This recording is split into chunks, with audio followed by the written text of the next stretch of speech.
अऊज़ु बिल्लाहि मिनश शैतानिर रजीम। बिस्मिल्लाहिर्रहमानिर्रहीम। अल्लाहुम्मा सल्लि अला मुहम्मदिन व अला आलि मुहम्मदिन व बारिक वसल्लिम। रबीउल अव्वल शरीफ नबी करीम सल्लल्लाहु अलैहि व आलिहि वसल्लम की विलादत बा सआदत का महीना है। जब ये महीना शुरू होता है तो दुनिया में बसने वाले तमाम मुसलमान नबी करीम सल्लल्लाहु अलैहि व आलिहि वसल्लम की इस दुनिया में तशरीफ़ आवरी पर खुशी मनाते हैं और अल्लाह तबारक व ताला ने नबी पाक सल्लल्लाहु अलैहि व आलिहि वसल्लम को इस दुनिया में भेजकर हम पर जो एहसान फरमाया है उस पर अल्लाह ताला का शुक्र अदा करते हैं। और ये अल्लाह ताला का हुक्म भी है कि कुल बिफद्लिल्लाहि व बिरहमतिही फबिज़ालिका फलयफ़रहू हुवा खैरुम मिम्मा यजमऊन। ए महबूब, तुम कह दो कि अल्लाह ताला के फजल और उसकी रहमत के सबब इस पर चाहिए कि खुशी मनाएं और ये उससे बेहतर है जो तुम जमा करते हो। तो नबी करीम सल्लल्लाहु अलैहि व आलिहि वसल्लम की ज़ात मुबारका हम मुसलमानों के लिए अल्लाह ताला की रहमत भी हैं, हम मुसलमानों के लिए अल्लाह ताला का फजल भी हैं। जैसे अल्लाह तबारक व ताला ने कुरान करीम में इरशाद फरमाया कि वबश्शिरिल मुमिनीना बिअन्ना लहुम मिनल्लाहि फज़लन कबीरा, कि मोमिनों को बशारत दे दो, खुशखबरी सुना दो कि बिअन्ना लहुम मिनल्लाहि, कि उनके लिए आप फज़लन कबीरा, अल्लाह ताला का बहुत बड़ा फजल हैं। तो इससे ये पता चला कि नबी पाक सल्लल्लाहु अलैहि व आलिहि वसल्लम की ज़ाते ग्रामी हमारे लिए अल्लाह ताला का बहुत बड़ा फजल है। और साथ ये फरमाया, इरशाद हुआ वमा अरसलनाका इल्ला रहमतल लिल आलमीन, हमने आपको तमाम जहानों के लिए रहमत बनाकर भेजा है। और इसीलिए कि जब नबी पाक सल्लल्लाहु अलैहि व आलिहि वसल्लम हमारे लिए अल्लाह ताला की रहमत भी हैं, हमारे लिए अल्लाह ताला का बहुत बड़ा फजल भी हैं, तो हमें चाहिए कि नबी पाक सल्लल्लाहु अलैहि व आलिहि वसल्लम की आमद पर खुशी का इजहार करें, अल्लाह ताला का शुक्र अदा करें कि या अल्लाह तेरा शुक्र है कि तूने हमें अपना महबूब अता फरमाया और इसी वजह से हम मुसलमान हुए और हम जन्नत के हकदार ठहरे। क्या ये रहमत कम है कि हम इज्तमाई अजाब से महफूज हुए हैं? और दूसरा ये कि कद की कमी का मौकूफ़ होना, ये भी रसूल करीम सल्लल्लाहु अलैहि व आलिहि वसल्लम की रहमत है। आपके रहमत होने के सबब अल्लाह तबारक व ताला ने ये कद की कमी को मौकूफ़ फरमाया। हज़रत अबू हुरैरा रज़ियल्लाहु ताला अन्हु से रवायत है कि हज़रत आदम अलैहिस्सलाम को जब पैदा फरमाया गया तो आपका कद 60 गज़ था और फिर कम होता रहा, यहाँ तक कि अब हमारी जो मौजूदा सूरत हाल है, हमारा ये कद है। आला हज़रत फरमाते हैं, पूरे कद से जो खड़ा हूँ तो ये तेरा है करम, पूरे कद से जो खड़ा हूँ तो ये तेरा है करम, मुझको झुकने नहीं देता सहारा तेरा। और अगर ये कद इसी तरह कम होता रहता तो आज हो सकता है कि लोगों का कद एक बालिश्त के बराबर या इससे भी कम रह जाता। ये कद की कमी का मौकूफ़ होना ये रसूलुल्लाह सल्लल्लाहु अलैहि व आलिहि वसल्लम की रहमतुल लिल आलमीन होने के सबब है। यकीनन जो मुसलमान हैं, नबी पाक सल्लल्लाहु अलैहि व आलिहि वसल्लम के फरामीन पर अमल करने वाले हैं, नबी पाक सल्लल्लाहु अलैहि व आलिहि वसल्लम की सुन्नतों से प्यार करने वाले हैं और प्यारे मदनी ताजदार के तरीके पर चलने वाले हैं, वो यकीनन जन्नत के हकदार हैं और नबी करीम सल्लल्लाहु अलैहि वसल्लम क़यामत वाले दिन उनकी शफाअत फरमाएंगे। तो रही बात कि जब 12 रबीउल अव्वल का महीना आता है, इस दिन को मनाना और इस दिन खुशी का इजहार करना, तो ये कुरान करीम से ये साबित है कि जिस दिन अल्लाह ताला की रहमत हो, अल्लाह ताला का फजल हो, उस दिन खुशी मनानी चाहिए। तो कुरान करीम के इस हुक्म पर अमल करते हुए, और वैसे भी हम मुसलमान हैं, रसूल करीम सल्लल्लाहु अलैहि वसल्लम आपका दुनिया में तशरीफ लाना और हमें कलमा पढ़ाना, कलमा सिखाना, इस्लाम सिखाना, हमें अल्लाह तबारक व ताला की बारगाह में ले जाना, ये हम पर इतना बड़ा एहसान है कि ये तो साल में एक मर्तबा 12 रबीउल अव्वल का दिन आता है, लोग खुशी मनाते हैं। हम अगर हर लम्हा खुशी मनाएं, हर वक्त खुशी मनाएं, दिन और रात, हर दिन और हर रात खुशी मनाएं, तो ये भी कम है, क्योंकि रसूल करीम सल्लल्लाहु अलैहि वसल्लम का हमें मुसलमान बनाने वाला, हमें कलमा पढ़ाने वाला जो एहसान है, ये एहसान बहुत बड़ा है। और ये एहसान ये तकाजा करता है कि हम अल्लाह रब्बुल इज़्ज़त का ज़्यादा से ज़्यादा शुक्रिया अदा करें। और नबी करीम सल्लल्लाहु अलैहि वसल्लम एक मरतबा मस्जिद में तशरीफ़ लाए, तो सहाबाए किराम मस्जिद में दायरा बनाकर बैठे हुए थे और अल्लाह ताला का जिक्र कर रहे थे। तो आपने पूछा, मेरे सहाबाए किराम, तुम किस मकसद के लिए यहाँ बैठे हो, किस लिए यहाँ बैठे हो? सहाबाए किराम ने अर्ज की, या रसूल अल्लाह सल्लल्लाहु अलैहि वसल्लम, हम इसलिए यहाँ बैठे हैं कि हम अल्लाह ताला का शुक्र अदा करें कि अल्लाह तबारक व ताला ने आपको मबऊस फरमाया और हमें मुसलमान बनाया, और आपको हमारे अंदर भेजकर हम पर अल्लाह ताला ने एहसान फरमाया। ये अल्फाज हदीस पाक की हैं। तो फरमाया कि क्या तुम इस पर कसम उठाते हो, या इस पर कसम उठाओ कि तुम इसी मकसद के लिए बैठे थे? सहाबाए किराम ने अर्ज की, हम अल्लाह की कसम उठाते हैं कि हम इसी मकसद के लिए बैठे थे। तो रसूल करीम सल्लल्लाहु अलैहि वसल्लम ने इरशाद फरमाया कि मैंने कसम इसलिए नहीं उठवाई कि मुझे आपकी बात पर यकीन नहीं था, या मैंने आपको झूठा गमान किया। फरमाया, मैंने कसम सिर्फ इसलिए उठवाई है कि अल्लाह तबारक व ताला अपने फरिश्तों में तुम्हारे ऊपर फख्र फरमा रहा था। तो इससे ये पता चला कि नबी पाक सल्लल्लाहु अलैहि वसल्लम की आमद पर खुशी करना, नबी करीम सल्लल्लाहु अलैहि वसल्लम की आमद पर अल्लाह ताला का शुक्र अदा करना, महफिल करना, बैठकर अल्लाह ताला का और उसके हबीब का जिक्र करना, ये अल्लाह तबारक व ताला को बहुत ज़्यादा पसंदीदा है। और दूसरा ये कि हज़रत ईसा अलैहिस्सलाम ने अल्लाह ताला की बारगाह में अर्ज़ की थी, रब्बना अंज़िल अलैना माइदतम मिनस समाई तकूनु लना ईदन लिअव्वलिना व आखिरिना।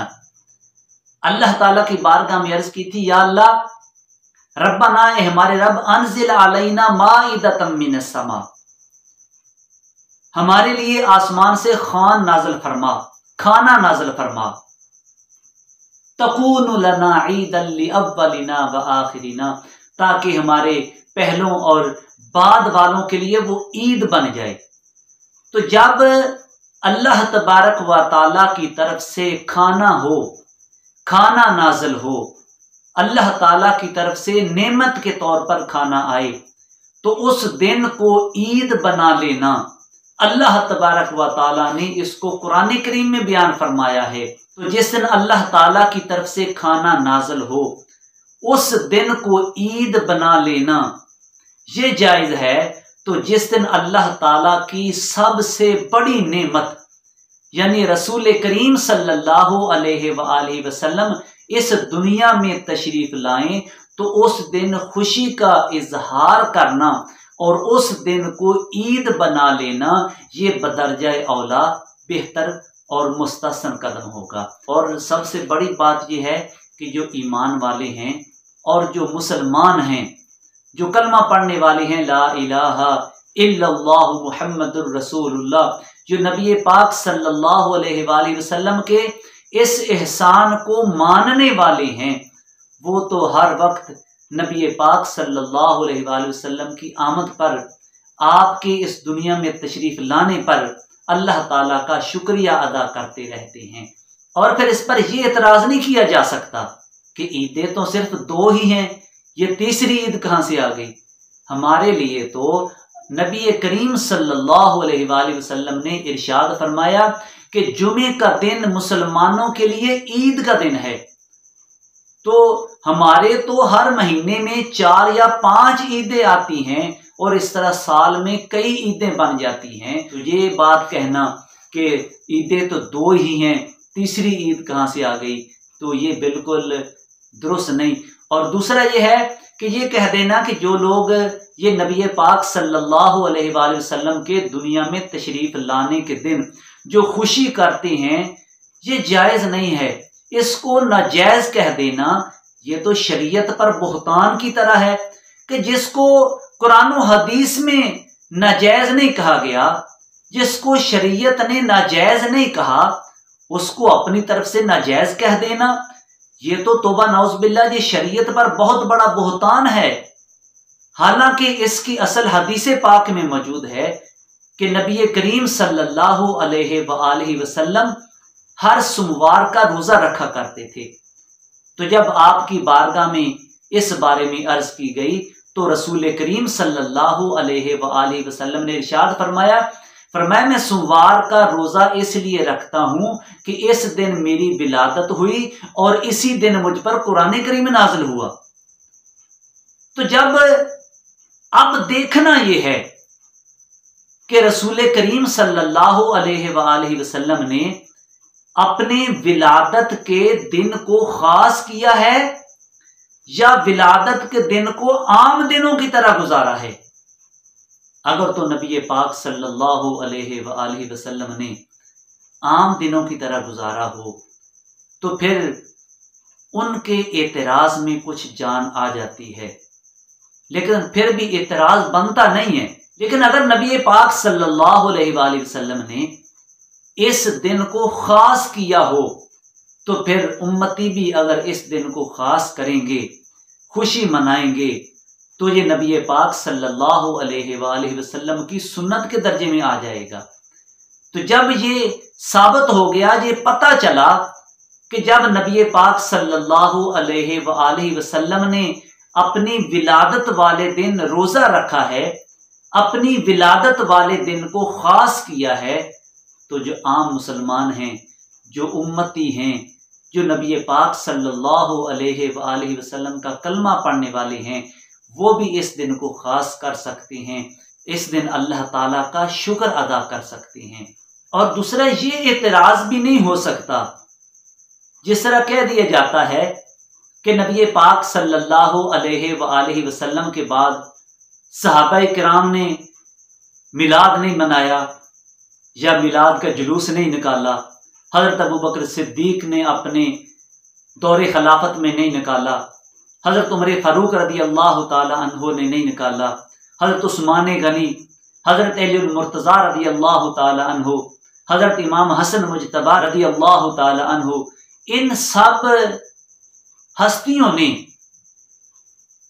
मिलाद का जुलूस नहीं निकाला, इस तरह एहतमाम के साथ मिलाद नहीं मनाया, तो आप क्यों मनाते हो? यह तो इतराज ही फजूल है। इसका तो जिस तरह ये कहा जा सकता, कोई बंदा कह दे कि तहफ़्फ़ुज़ नामूसे रसालत के लिए लोगों ने जुलूस निकाले, हर मसलक का बंदा उसमें शरीक था, कोई बंदा इतराज कर दे कि सैयदना सिद्दीक़ अकबर ने नहीं निकाला था, हजरत उमर फारूक ने नहीं निकाला था, हजरत उस्मान गनी ने नहीं निकाला था, हजरत अली मुर्तज़ा ने ये तहफ़्फ़ुज़ नामूसे रसालत वाले जुलूस नहीं निकाले थे, क्यों निकालते हो? तो इस जुलूस में तो सारे लोग शरीक होते हैं, हर मसलक का बंदा शामिल होता है। तो वह इतराज करने वाले उनको अपने इस एतराज़ का जवाब यहीं से मिल जाएगा। तो मेरे मुसलमान भाइयों, इसलिए जो बिला वजह नबी पाक सल्लल्लाहु अलैहि वसल्लम के इस दुनिया में तशरीफ़ लाने के दिन खुशी मनाने वालों को जो बिला वजह बुरा कहते हैं, उन पर कुफर और शिरक के फतवे लगाते हैं, वो अपने तर्ज अमल पर गौर करें कि आज वो ऐसी बातें करते हैं, अहले ईमान को काफिर और मुशरिक कहते हैं, कल क़यामत वाले दिन नबी करीम सल्लल्लाहु अलैहि वसल्लम के सामने किस मुंह से जाएंगे? अल्लाह ताला की बारगाह में कल क्या जवाब देंगे कि हम कलमा पढ़ने वालों को, रसूल करीम सल्लल्लाहु अलैहि वसल्लम की आमद पर खुशी का इजहार करने वालों को काफिर और मुशरिक कहा करते थे? क्या जवाब देंगे अल्लाह ताला की बारगाह में? तो दोस्तों, आओ हम सब मिलकर आपकी आमद पर खुशी का इजहार करें और हर किस्म के इख्तिलाफात को छोड़कर नबी करीम सल्लल्लाहु अलैहि वसल्लम की आमद पर जो खुशी का मौका है, इस पर इकट्ठे होकर इकट्ठे खुशी मनाएं। यार, गुस्सा तो उसे करना चाहिए, नाराज तो उसे होना चाहिए, गम तो उसे करना चाहिए जो दुश्मन है। जो दोस्त है वो दोस्त के आने पर खुश होता है, गम नहीं मनाता। और एक बात यह भी है कि खुशी उसको होती है जिसका कोई ताल्लुक हो। ये देखें, अगर एक घर में बच्चा पैदा होता है तो तमाम घर वाले खुश होते हैं। जिसका ताल्लुक उस पैदा होने वाले बच्चे के साथ होता है वो खुशी का इजहार करता है। अब एक पड़ोसी है, साथ घर के साथ एक पड़ोसी रहता है, वो इस खुशी में शरीक नहीं होता। लेकिन अगर कोई अजीज रिश्तेदार, कोई नस्बी रिश्ते वाला, अगर वो दूसरे शहर में भी रहता है, वो खुशी में शरीक हो जाता है। क्यों? इसलिए कि उसका ताल्लुक है इस पैदा होने वाले बच्चे के साथ। तो इसी तरह जिसका नस्बी या रूहानी ताल्लुक होगा नबी पाक सल्लल्लाहु अलैहि वसल्लम के साथ, वो नबी पाक सल्लल्लाहु अलैहि वसल्लम के यहां दुनिया में तशरीफ लाने पर गम नहीं मनाएगा, बल्कि वो खुशी का इजहार करेगा। इसलिए तमाम मुसलमान मोमिनीन वो नबी पाक सल्लल्लाहु अलैहि वसल्लम की विलादत वाले दिन खुशी का इजहार करते हैं। और दूसरा ये कहा जाता है कि 12 रबीउल अव्वल शरीफ ये विलादत का दिन नहीं बल्कि वफात का दिन है। ये अगर हम हिसाब किताब लगाकर देखें तो ये इस तरीके से भी गलत साबित होता है। और ज्यादातर जो रवायात हैं वो भी यही हैं कि 12 रबीउल अव्वल नबी पाक सल्लल्लाहु अलैहि वसल्लम की विलादत बा सआदत का दिन है। और ये आप देखें कि आखिरी साल जब नबी पाक सल्लल्लाहु अलैहि वसल्लम का विसाल हुआ तो उस साल हज, ये जुमातुल मुबारक वाले दिन था। जुमातुल मुबारक वाले दिन हज अदा किया गया। तो अगर हम हिसाब लगा लें वहां से तो बिल्कुल बात वाज़े हो जाती है। तो ये जुल्हज का महीना है। अगर जुमे वाले दिन हज अदा किया गया तो अगर हम इस महीने को 29 का मान लें, क्योंकि इस्लामी महीना या 29 दिन का होता है या 30 दिन का, तो ये 3 महीने आते हैं। तो अगर हम पहले महीने को 29 का तसव्वुर करते हैं और इसके बाद मुहर्रम वाले महीने को 30 का और सफ़र वाले महीने को फिर 29 का, यानी 2 महीने 29 के और 1 महीना 30 का हम तसव्वुर करें तो फिर 12 रबीउल अव्वल ये जुमे वाले दिन आएगा। यानी इस तरह भी सोमवार वाले दिन 12 रबीउल अव्वल नहीं आता। और तमाम इस पर मुत्तफ़िक हैं कि नबी करीम सल्लल्लाहु अलैहि वसल्लम का विसाल सोमवार वाले दिन हुआ, तो सोमवार को 12 रबीउल अव्वल नहीं आती। और इसी तरह इसमें हमने 2 महीने बनाए हैं, तसव्वुर किए हैं 29 के। अगर हम 2 महीने 30 के तसव्वुर कर लें तो फिर भी 12 रबीउल अव्वल सोमवार को नहीं आता। तो देखें, हमने अगर जुल्हज के महीने को हम 30 का तसव्वुर कर लें और मुहर्रम का महीना 29 का, और इसके बाद सफ़र का महीना फिर 30 का तसव्वुर करें, तो फिर भी हफ्ते वाले दिन, तो फिर भी हफ्ते वाले दिन 12 रबीउल अव्वल बनता है। सोमवार को फिर भी 12 रबीउल अव्वल नहीं बनता। और नबी पाक सल्लल्लाहु अलैहि वसल्लम का विसाल ये सोमवार वाले दिन हुआ था। तो अगर हम इस तरह हिसाब किताब लगा के देखें तो फिर भी नबी पाक सल्लल्लाहु अलैहि वसल्लम का विसाल 12 रबीउल अव्वल को नहीं बनता, क्योंकि आपका विसाल सोमवार को हुआ था।